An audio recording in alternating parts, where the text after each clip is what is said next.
అయితే ఈ hospitals acquired infection అంటే ఏంటి అసలు? అంటే వాట్ యు విల్ సే?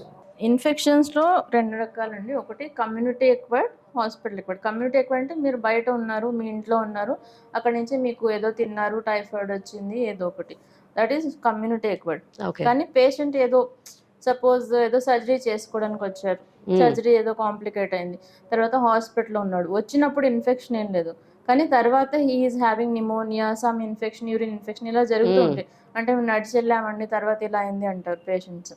అలా ఎందుకు అవుతుంది? That is hospital acquired infection అని ఒకటి ఉంటుందండి. ఓకే. అదేంటంటే ఇప్పుడు సపోజ్ పేషెంట్ వెంటిలేటర్ మీద ఉన్నారు. లేదంటే పేషెంట్‌కి యూరిన్ రావట్లేదు. క్యాథెటర్ ఏసారు. పైప్ ఏసారు యూరిన్ రావడం కోసం. సో, అదంతా మనం న్యాచురల్ ఆరిఫైసెస్, న్యాచురల్ బాడీని మనం డిస్టర్బ్ చేస్తున్నాం. వెంటిలేటర్ వేసైనా సరే, యూరిన్‌లో పైప్ వేసినా ఏదైనా సరే. సో, అక్కడ బ్యారియర్ బ్రేక్ అవ్వడం వల్ల you are at high risk of getting infections. And మీరు ఐసీయూస్‌లో ఉన్నప్పుడు ఏమవుతుందంటే you are bedridden all the time. You are not moving around. Already you are at vulnerable. Move చేయట్లేదు, మీరు ఒకే ప్లేస్‌లో ఉన్నారు. లైన్స్ ఉన్నాయి, ట్యూబ్స్ ఉన్నాయి చాలా. అంటే అందులో నుంచి ఏదో ఒక bacteria that to because it's a hospital. హాస్పిటల్‌లో మనం చాలా ఎక్కువ యాంటీబయాటిక్స్ వాడతాం కాబట్టి బ్యాక్టీరియా ఆల్రెడీ చాలా రెసిస్టెంట్ ఉంటాయి. So, you acquire multi drug resistant bacteria. So, that is okay. Called hospital acquired infection.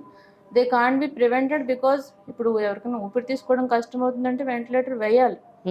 It doesn't mean ventilator వల్ల ఇన్ఫెక్షన్ వచ్చింది అని కాదు. It's just a collateral damage which can happen. But if it is required then we have to do. But we have to treat them later on. Hi everyone, Nenu mi Vedika. Please subscribe to Volgo Health. Don't forget.